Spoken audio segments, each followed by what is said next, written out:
जब मुगलों का शासन था तो उन्होंने खूब जंग की, हर किसी पर जुल्म ढाए। उनके जुल्मों की कहानियों से किताबें भरी हुई हैं। मुगलों ने खूब जंग की और कई महान लोगों पर अत्याचार भी किए। उन्हीं में से एक नाम था गुरु तेग बहादुर का। क्या आपको मालूम है कि गुरु तेग बहादुर सिखों के 9वें गुरु कैसे बने? ये किस्सा जुड़ा है मुगलों के क्रूर शासक औरंगजेब से। आइए जानते हैं क्या है इसका इतिहास। उस समय औरंगजेब लोगों पर इस्लाम कबूल करने का खूब दबाव बनाता था। उस समय मुगलों का राज था, जो उसकी बात नहीं मानता था वो उसको मार देता था। इसी कड़ी में गुरु तेग बहादुर के भाई मतीदास को आरी से काट डाला।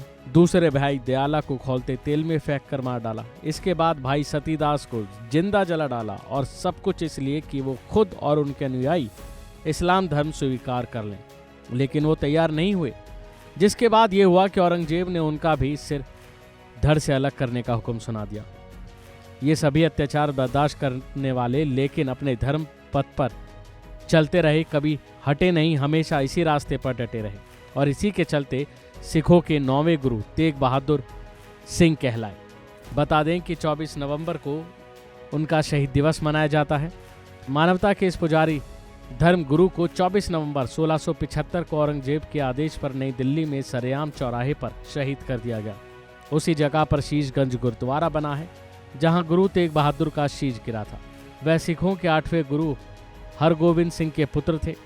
अमृतसर में उनका जन्म हुआ। जब वह पैदा हुए तब देश में मुगलों का शासन था। अत्याचार, अनाचार बहुतायत था। ऐसे में उन्होंने पिता के साथ मुगलों के खिलाफ जंग लड़नी ही सही समझी और खुलकर अपने पिता का साथ दिया। ये बात साल 1665 की है, जब गुरु तेग बहादुर सिंह ने आनंदपुर साहिब शहर को बसाया। वो हमेशा मानवता, इंसानियत और जाति धर्म से ऊपर इन सबको रखते थे।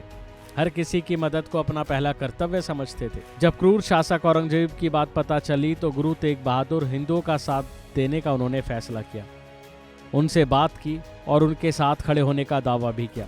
जब ये बात मुगल शासक को पता चली तो वो भड़क उठे और गुरु तेग बहादुर से खफा हो गए।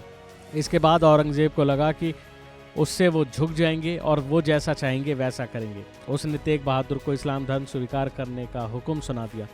उसी स्थान पर शीशगंज गुरुद्वारा बनाया गया जहां उनका शीश गिरा था। उस गुरुद्वारे का इसी वजह से बड़ा महत्व है और 24 तारीख के ही दिन उनकी याद में पूरे देश और दुनिया के अनेक हिस्सों में यह आयोजन होता है। तो वहीं सिख धर्म 9वें गुरु के रूप में उनकी जिम्मेदारी आई तो उन्होंने अच्छे से निभाई।